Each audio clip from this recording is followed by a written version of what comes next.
begin, if you haven't heard me before, I need to caution you. I am never politically correct. Okay? I say whatever on my mind. Some days it gets me in trouble, and it may be the same today. So if you don't like what I say, just be glad in an hour you never have to see me again.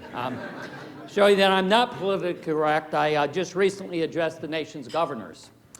And when you get all the governors in the room, you get a ton of media in the room. So I began my presentation that day by saying, ladies and gentlemen, I am sick and tired of the media in this country. And even more so, the political arena in this country of beating up on public education.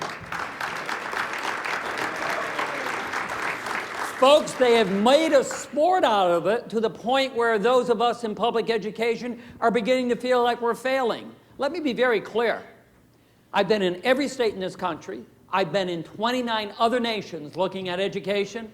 And every time I return to America, I thank God I live in America. And one of the reasons is the American public education system. I believe, hands down, the U.S. public education system is literally the finest education system in the world. Now, you don't have the highest standards. Forgive me. If you think you have high standards, I am going to badly depress you this afternoon. And you might say, hold it, time out. How can the crazy guy tell us we got the best schools if we don't have the highest standards? Is he just pandering to us? No. I think we have the best schools because I look at schools not simply as a lifetime educator. I look at schools as a parent and a grandparent. My wife Bonnie and I, we have 5 children. They're older than your children because my kids are older than half of you, okay? My kids are 37, 38, 39, 40, and 41. Laugh all you want. All I can tell you with certainty is it's better than 11, 12, 13, 14, and 15. Okay? It's not good, but it got better. The oldest of my 5 children is absolutely gifted and talented. It's not dead wishful thinking. She's off the charts. Second one was pretty good student. Third one, he loved to go to school. Didn't go to class, but he loved to go to school.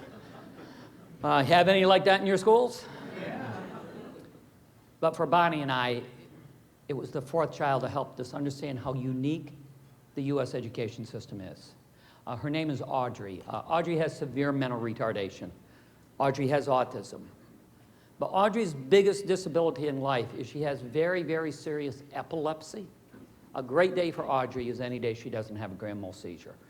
There have been very few in 38 years of her life. Do you know what that does to body and mind after 38 years? The biggest accomplishment we ever saw in public education was not the oldest daughter, winning every kind of state and national award you can imagine. It was wonderful. We were proud. The biggest accomplishment is when we worked with school personnel, support system, and family. We finally got Audrey as a preteen potty trained. Now, until you've lived in that arena, it's hard to comprehend. Who in this room has a background in special education? Thank you for what you do. But you know what every special educator in this room knows? It takes all of us in this room. Why do we have the finest schools in the world? Because which children do we educate? All. Every child. And when you educate every child, the dynamic changes. We are committed to excellence and equity at the exact same time. Now I'm going to say something politically incorrect. Excellence and equity are in conflict and nobody wants to say it. I can get you excellence in a hurry.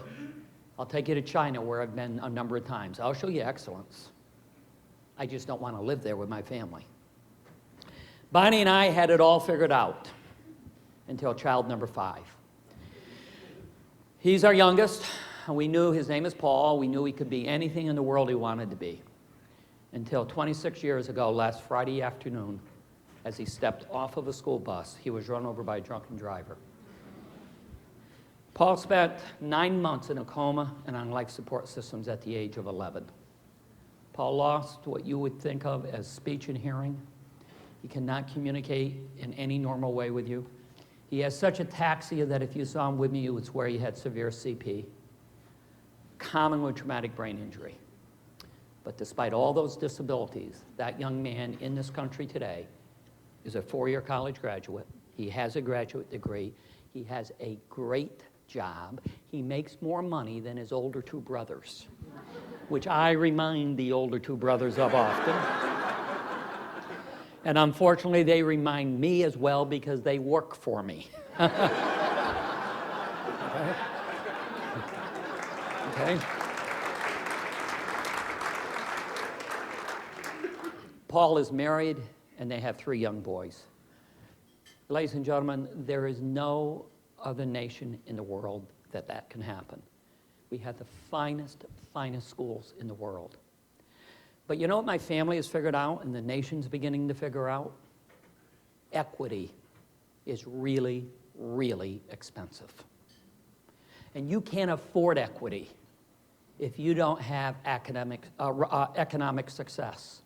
You will not have economic success if you don't have relevant, and I underscore the word relevant, academic success.